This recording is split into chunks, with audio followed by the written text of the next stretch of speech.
am from El Chuco, and we invented the Spanglish language.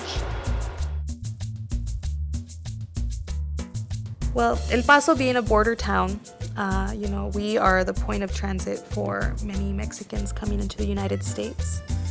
And so we're known as El Chuco rather than El Paso, right? Because we are the town of El Pachuco. And El Pachuco was, a young rabble-rouser in the 1930s and 40s who sought in his own life, his or her own life, a lot of war and a lot of violence, being of Mexican descent. What is Spanglish? It's a term that linguists don't like to use because it's usually meant in a negative sense. So what we say is that there are a number of things about language in El Paso that make it interesting for a linguist and a little bit unusual. One is borrowing. Why are you wearing a sleeveless sweater? Why don't you put a chaqueta on? But borrowing is normal. Languages always borrow.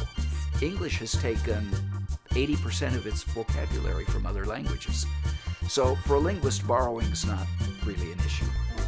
The other thing, of course, is code switching or going back and forth. Trae 5 maracas. It's $5. For 10 maracas, that's $10.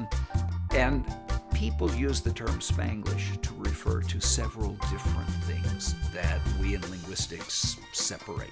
Borrowing is one thing, code switching, back and forth, is another.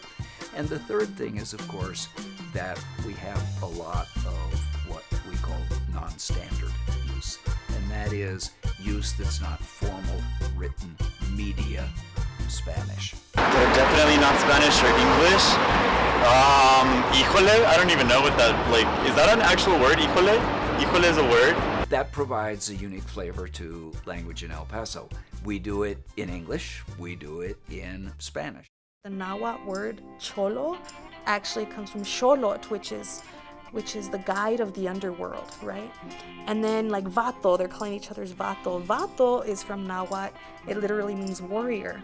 And so when we think about the cholos on the street, they're like the warriors of the underworld, right? I think if we remember the origins of these words, we could give a new face to an old name, really. So our cholos and our vatos out there, thanks for keeping it alive. The tradition, and the same as well to, El Pachucos and Chuco town, we here represent, I think, a lot of the political climate of today.